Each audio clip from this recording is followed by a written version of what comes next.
I didn't want to make this video.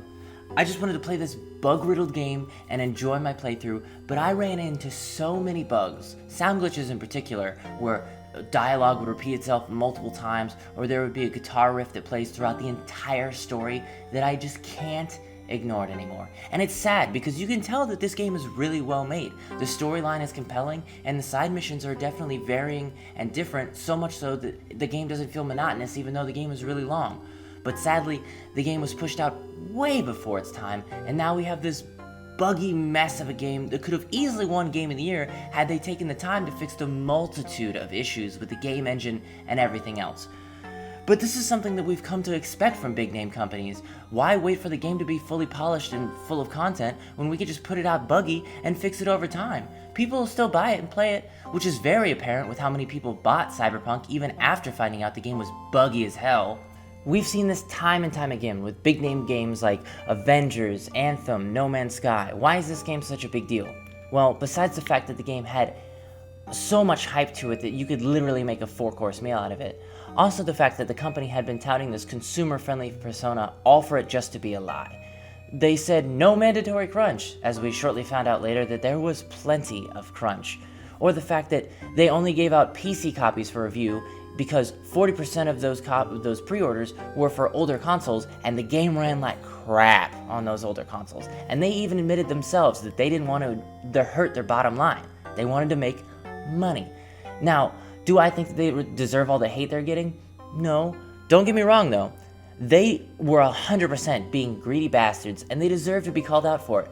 But I also think that we as a gaming community have created this demand where we want games to be perfect and quick, and that's just not something that's possible. Those two do not go hand in hand. And when we demand these games come out quickly, the game companies are going to act on that and overwork their game devs, and then when the game comes out sloppy because we wanted the game quickly, the company is going to receive all the money and the game devs are going to receive all the backlash, and that's just not okay. Speaking of backlash, to those people that sent death threats to the developers of Cyberpunk after they delayed the game, are you happy now? You got what you wanted. The game's out, and it's buggy as crap. Good job. Good job, guys.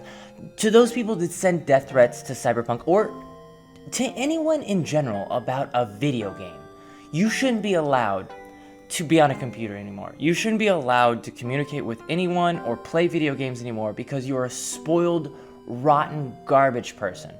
You're not fighting for a greater cause. You're not doing anyone any favors. You're not motivating anyone by doing that kind of stuff. You're just ruining people's days. And those people are just like you and me. They're just regular developers. They don't decide this kind of crap.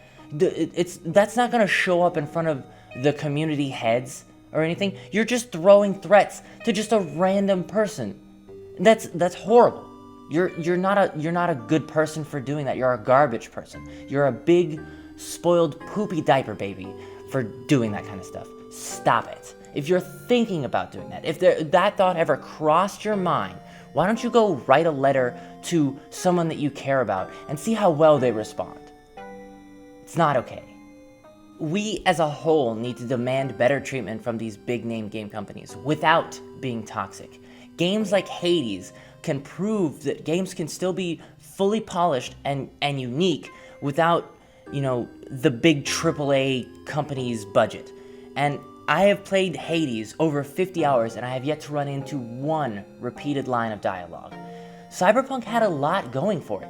The game looks amazing in certain areas. The storyline is great, and there's a lot built upon it. All the side missions are very unique, and you can approach them differently, and it's very cool.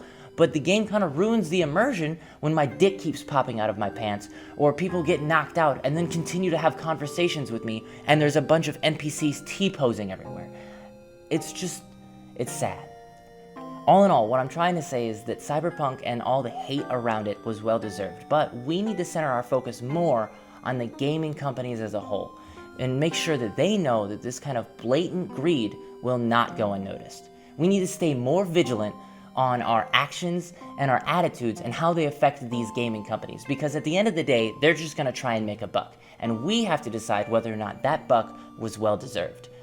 We need to hold these companies accountable, but we need to make sure we're not toxic about it. We need to tell them what they did wrong, but we don't need to tell them they need to die for doing something wrong.